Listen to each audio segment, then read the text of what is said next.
notre tout-puissant pasteur sort de son sommeil et, coïncidence, se retrouve à accepter, officiellement désormais, à accepter de s'encoquiner avec l'imposture. Le président Yahi a joué un rôle plus diabolique que celui de Patrice Talon, parce que, en réalité, il n'a fait qu'endormir le peuple. À un moment donné, lorsque nous, on tirait sur la sonnette d'alarme, le peuple ne nous écoutait plus parce qu'il pensait Yahi Boni plus légitime que nous autres pour porter sa voix. Parce qu'il pensait que ce monsieur avait un plan pour le sortir de la situation dans laquelle lui-même les a mis. Parce qu'on n'en serait pas là si Boni Yahi avait été un véritable homme d'État.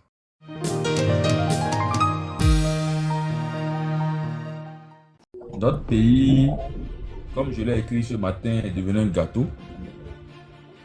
Un certain Abdoulaye Biotchane, après avoir été ministre pendant 10 ans, de retour de la Banque ouest-africaine de développement, et à l'âge de la retraite, après avoir fait ses preuves au ministère des Finances, d'abord sous le général Kérékou, et avant ça à la Banque centrale, vient encore une fois de plus d'être repositionné comme président d'une institution dans notre pays, pendant que la majorité de la génération à laquelle j'appartiens vit et croupit sous la misère, sous la précarité, sous la pauvreté.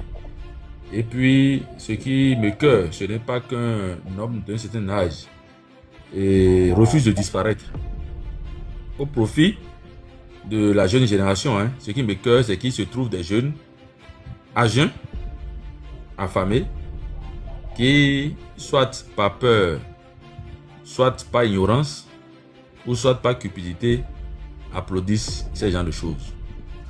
On en était là quand notre tout-puissant pasteur sort de son sommeil et, coïncidence, comme l'a dit ma soeur Tata Modoupe, pour coïncidence, ça aussi je l'ai écrit tout à l'heure, se retrouve à accepter, officiellement désormais, à accepter de s'encoquiner avec l'imposture. Vous savez, il est souvent un peu difficile de voir les choses, d'être en avance sur son temps. Parce que je me rappelle, lorsque j'allais à la création du Mouvement Populaire Libération à Savès en décembre 2019, le président Yahi faisait tout pour empêcher que je crée le parti. La nuit, jusqu'à 4 h du matin, il appelait même des notables dans Savès, un des rois de Savès, pour lui dire de ne pas s'associer à ça, parce que si moi je crée mon parti, ça va tuer son FCBO. Bon, après avoir passé 10 ans à la tête de notre pays, je ne savais plus c'était quoi ses réelles motivations. Mais sur le coup, autant j'ai dénoncé Patrice Talon ce jour-là, autant je l'ai dénoncé.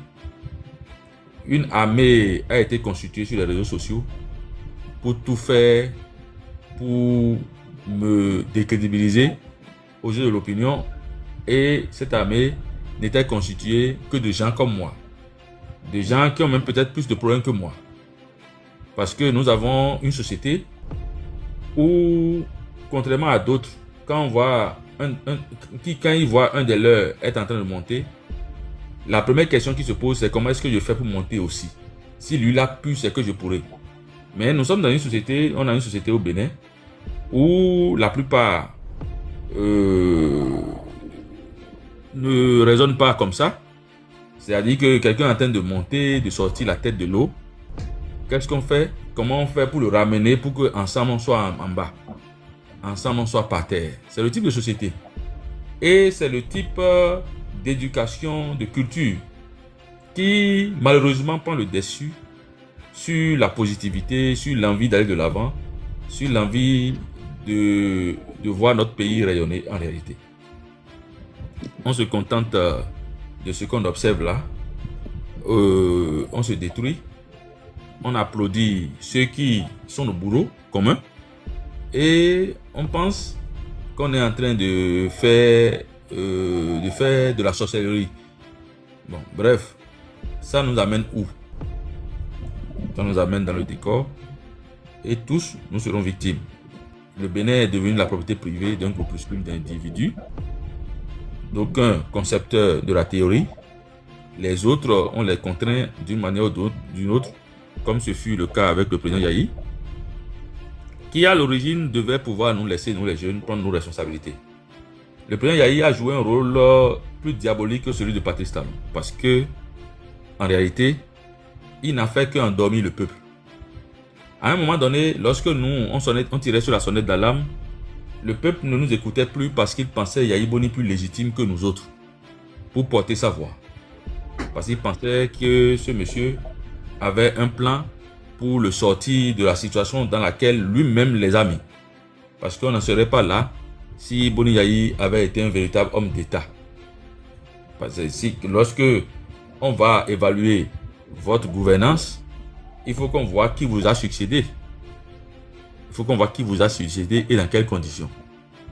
Si vous avez fait 10 ans à la tête du pays, à faire du tâtonnement et de la gestion au quotidien de nos problèmes, comme si c'était une épicerie, et que vous avez ramené au sommet de l'État une affaire qui ne nous concerne pas, quelqu'un l'a dit, j'avais l'habitude de le dire, aucun d'entre nous, de façon concrète, ne peut dire ce qui oppose Boni Yahi à Patrice Talon.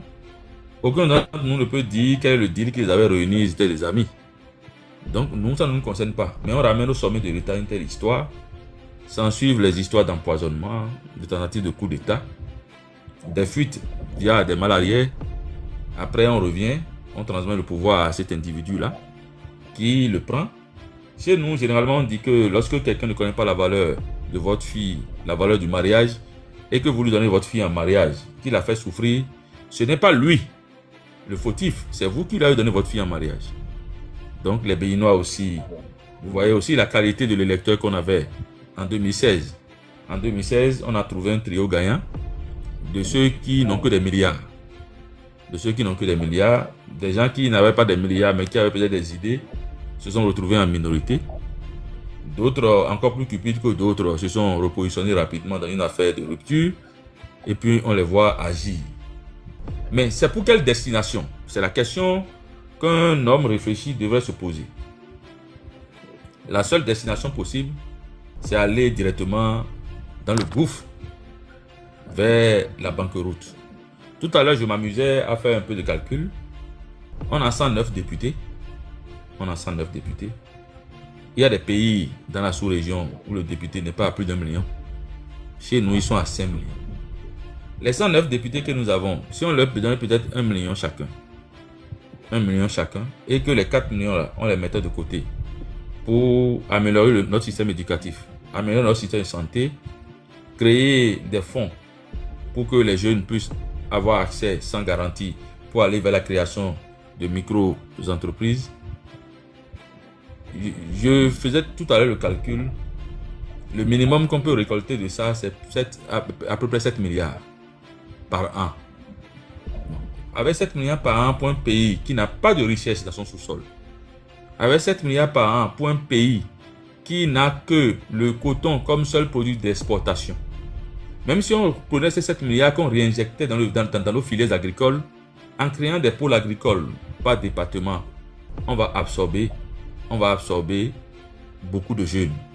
Parce que les jeunes ne veulent pas aller chez nous vers la terre, parce que c'est l'activité qu'on mène quand on veut être indéfiniment pauvre. Lorsque le jeune verra l'agriculture comme une activité attrayante, ça va l'attirer, il va y aller. Mais il faut pouvoir réussir à brandir des modèles de réussite dans ce secteur-là. Mais on ne fait pas ça. Ce qu'on gonfle dans notre pays, c'est les salaires politiques. Si la chambre basse est à 5 millions par mois, imaginez la chambre haute qui réunit des anciens vautours de la République. Combien est-ce qu'on va leur payer?